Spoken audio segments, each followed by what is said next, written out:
ඔය සංකල්පය තමයි ඇඟට දැනෙන්න ඕනේ. ඒකට ගානකදී ඕන දෙයක් හිතන්න පුළුවන් තමන්ට. ඒ කියන ගාන කොච්චර විදිහේ මොන විදිහකට වෙනස් කරත් ස්වභාවික දේ තමන්ගේ ඇඟට දැනෙනවා නම් වැඩේ හරි. ඒතර ස්වභාවික චලිතේ A සහ B අතර පැවතිය හැකි අවම දුර තමයි අපි මෙතන තීරණය කරන්නේ. A සහ B අතර කෙටිතම දුර තමයි මෙතනින් මේ නිරූපණය කරන්නේ. ඒතර මම ගත්තා මෙතන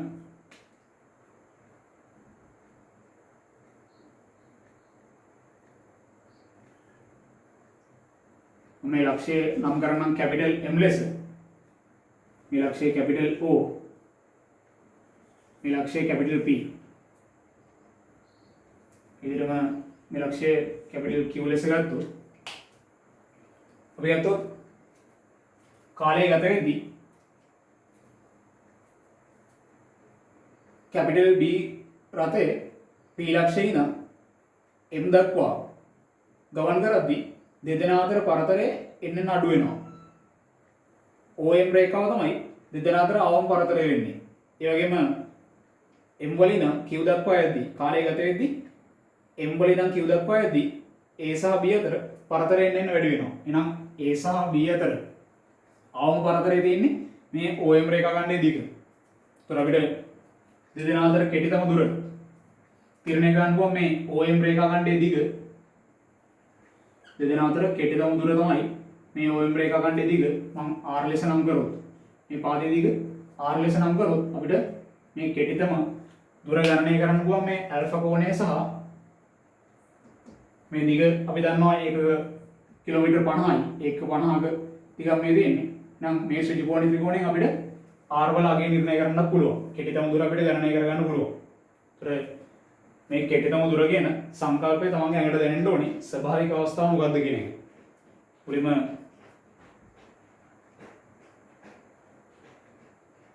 මේ සටහන නිරූපණය කරගමු. මුලින්ම මේ සටහන නිරූපණය කරගනිමු.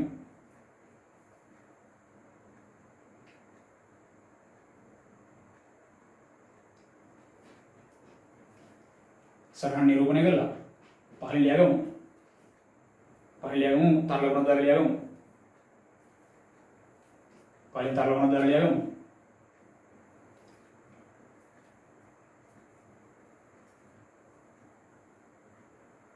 චලිත විවරණය ආරම්භ කරන මොහොතේ සිට චලිත විවරණය ආරම්භ කරන මොහොතේ සිට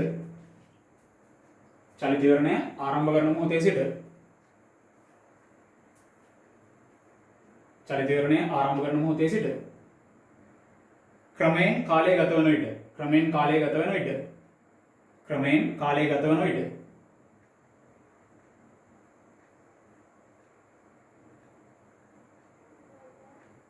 කැපිටල් A ට සාපේක්ෂ කැපිටල් B ගේ ගමන් මඟ තුල කැපිටල් A ට සාපේක්ෂ කැපිටල් B ගේ ගමන් මඟ තුල කැපිටල් A ට සාපේක්ෂ කැපිටල් B ගේ ගමන් මඟ තුල capital B capital B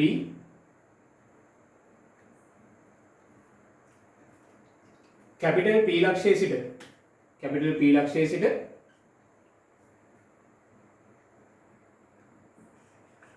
capital M ලක්ෂය දක්වා පැමිණෙන විට කැපිටල් P ලක්ෂයේ සිට කැපිටල් M ලක්ෂය දක්වා පැමිණෙන විට කැපිටල් P ලක්ෂයේ සිට කැපිටල් M ලක්ෂය දක්වා පැමිණෙන විට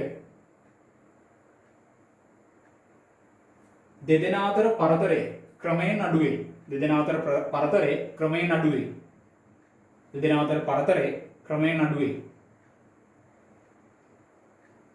දෙදෙනා අතර පරතරය ක්‍රමයෙන් අඩු වේ.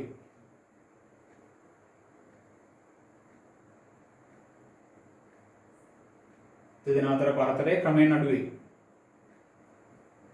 ඊටසයි පහලින් වෙනම තරල ගුණක් දාලා ලියගමු. A ට සාපේක්ෂ B ගේ ගමන් මඟ තුල A ට සාපේක්ෂ B ගේ ගමන් මඟ තුල A ට සාපේක්ෂ B ගේ ගමන් මඟ තුල A ට සාපේක්ෂ B ගේ ගමන් මඟ තුල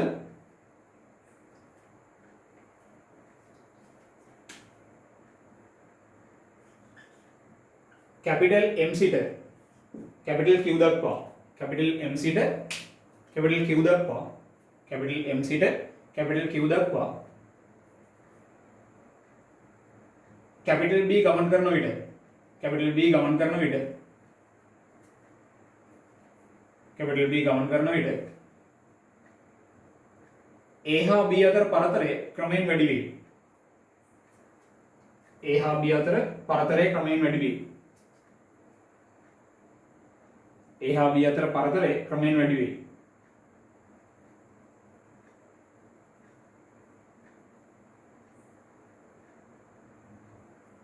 ඊට පස්සේ වෙනම තරලකුණක් දාලා ලියගමු. ආයි පහලින් වෙනම තරලකුණක් දාලා ලියගමු.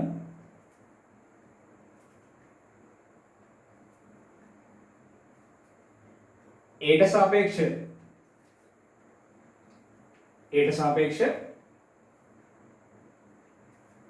B ගේ ගමන් මඟ තුල යට සාපේක්ෂ B ගේ ගමන් මඟ තුල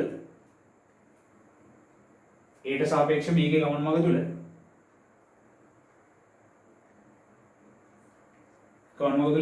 කැපිටල් B කමාවක් දාලා කැපිටල් M හිදී ඇති විට කැපිටල් M හිදී ඇති විට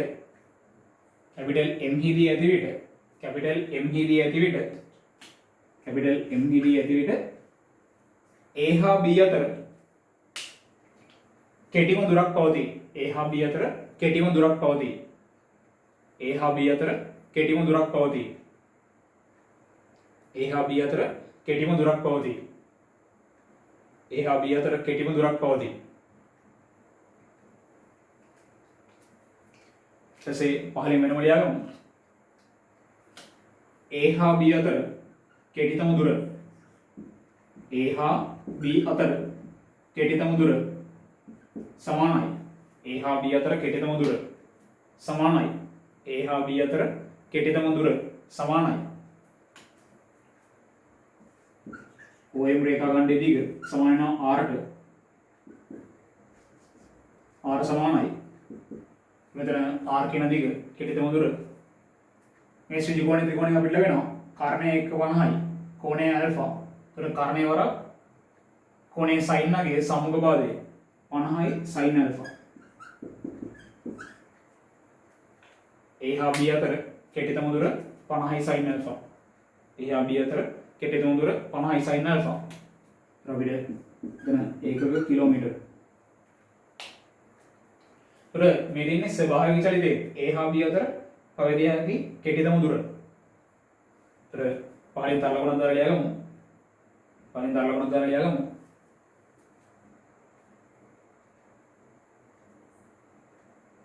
A හා B අතර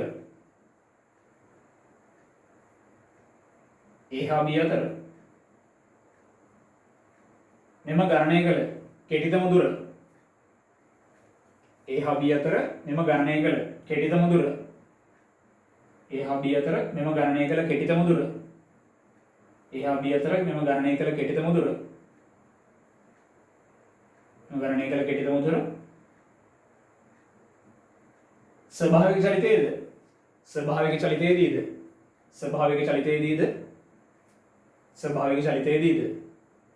ස්වභාවික චලිතයේදීද දෙදෙනා අතර පවතින කෙටිම දුර වේ.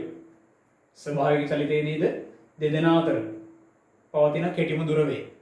ස්වභාවික චලිතයේද දෙදෙනා අතර පවතින කෙටිම දුර වේ. ස්වභාවික චලිතයේද දෙදෙනා අතර පවතින කෙටිම දුර වේ. ස්වභාවික චලිතයේද දෙදෙනා අතර පවතින කෙටිම දුර වේ.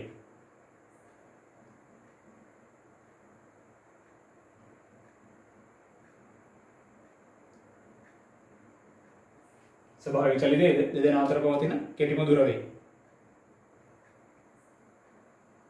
තොර අපිට මේ කෙටිම දුර එළඹීමට ගත වන කාලය නිර්ණය කරන්න පුළුවන්. චලිතවරණය ආරම්භ කරන මොහොතේ ඉඳන් කෙටිම දුර එළඹීමට ගත වන කාලය අපිට නිර්ණය කරන්න පුළුවන්. මේ ගමන් මාර්ගයේ දිගේ කැපිටල් B ගමන් කරන්නේ A ට සාපේක්ෂ ප්‍රවේගයෙන්. මෙම ගමන් මාර්ගයේ දිගේ කැපිටල් B ගමන් කරන්නේ A ට සාපේක්ෂ ප්‍රවේගයෙන්. එහෙනම් මෙම ගමන් මාර්ගයේ දිගේ A ට සාපේක්ෂ ප්‍රවේගයෙන් කැපිටල් B මෙච්චර දුරක් A මට ගත වන කාලය අපිට නිර්ණය කරගන්න පුළුවන් නම් එතනින් තීරණය කරන්න පුළුවන් දෙදෙනා කෙටිතම දුරේ පිහිටීමට ගත වන කාලය අපිට නිර්ණය කරන්න පුළුවන්. චලිතවරණය ආරම්භ කළ මොහොතේ සිට දෙදෙනා කෙටිම දුරේ පැවතීමට ගත වන කාලය අපිට නිර්ණය කරගන්න පුළුවන් එතනින්. අපි මෙතනදී කලින් ගණනය කරගත්තා. මේ දුර අපි නිර්ණය කරගත්තා. මේ දුර නිර්ණය කරගත්තා කිලෝමීටර 40ක දුරක්. මේ දුර අපි නිර්ණය කරගත්තා. ඒ වගේම A ට සාපේක්ෂ B ගේ ප්‍රවේගය අපි දන්නවා පැයට කිලෝමීටර 50ක ප්‍රවේගයක් අපි ඒක ගණනය කරගත්තා. අපිට මෙතනින් කාලය ගණනය කරගන්න පුළුවන්. චලිත විවරණයේ ආරම්භ කළ මොහොතේ සිට දෙදෙනා කෙටිම දුරේ පැවතීමට ගත වන කාලය අපිට නිර්ණය කරන්න පුළුවන්. ඒතොර මේ නිරූපණය කරගත් සටහනේ මේ දුරත් නිරූපණය කරන්න PM රේඛාඛණ්ඩයේ දිග කිලෝමීටර 40ක දුරක්. ඊට පස්සේ පහින් ලියගමු. චලිත විවරණයේ ආරම්භ කළ මොහොතේ සිට දෙදෙනා කෙටිම දුරේ පැවතීමට ගත වන කාලය චලිත විවරණයේ ආරම්භ කළ මොහොතේ සිට දෙදෙනා කෙටිම දුරේ පැවතීමට ගත වන කාලය චලිත විවරණයේ ආරම්භ කළ මොහොතේ සිට දෙදෙනා කෙටිම දුරේ පැවතීමට ගත වන කාලය කැපිටල් T නම් චලිත විවරණයේ ආරම්භ කළ මොහොතේ සිට දෙදෙනා කෙටිම දුරේ පැවතීමට ගත වන කාලය කැපිටල් T නම් දෙදෙනා කෙටිම දුරේ පැවතීමට ගත වන කාලය කැපිටල් T නම් දෙදෙනා කෙටිම දුරේ පැවතීමට ගත වන කාලය කැපිටල් T නම් පිළිතුර කැපිටල් T ගණනය කරගන්න පුළුවන්. අපි දන්නවා මේ ගමන් මාර්ගය දිගේ කැපිටල් B ගමන් කරන්නේ A ට සාපේක්ෂ ප්‍රවේගයෙන්. එහෙනම් A ට සාපේක්ෂ B ගේ ප්‍රවේගය තමයි මේ ගමන් මාර්ගය දිගේ මෙයා ගමන් කරන්නේ. එහෙනම් අපිට A ට සාපේක්ෂ B ගේ චලිතය සලකා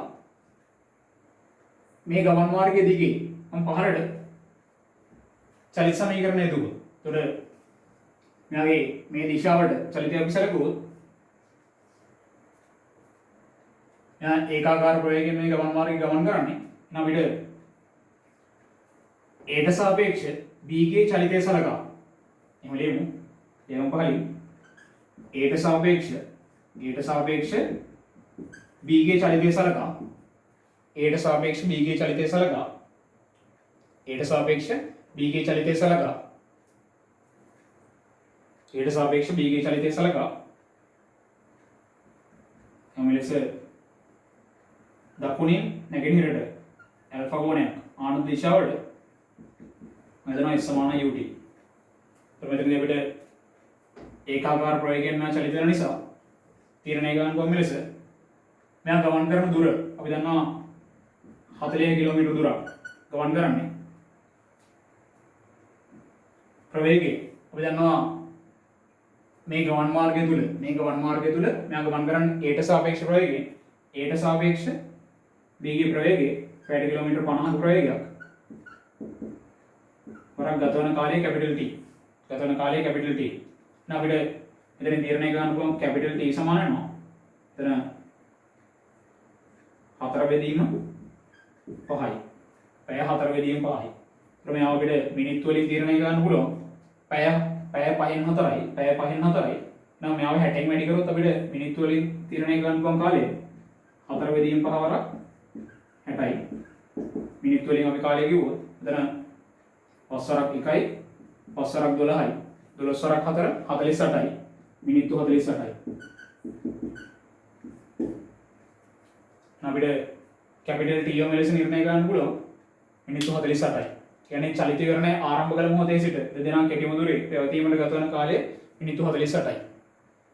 චලිත විවරණයේ ආරම්භ කළ මොහොතේ සිට දෙදෙනා කෙටිම දුරේ පැවතීමට ගත වන කාලය මිනිත්තු 48යි. අපිට එලෙස නිර්ණය කරන්න පුළුවන් කෙටිතම දුර සහ කෙටිතම දුරෙහි පැවතීමට ගත වන කාලය මෙලෙස නිර්ණය කරන්න පුළුවන්.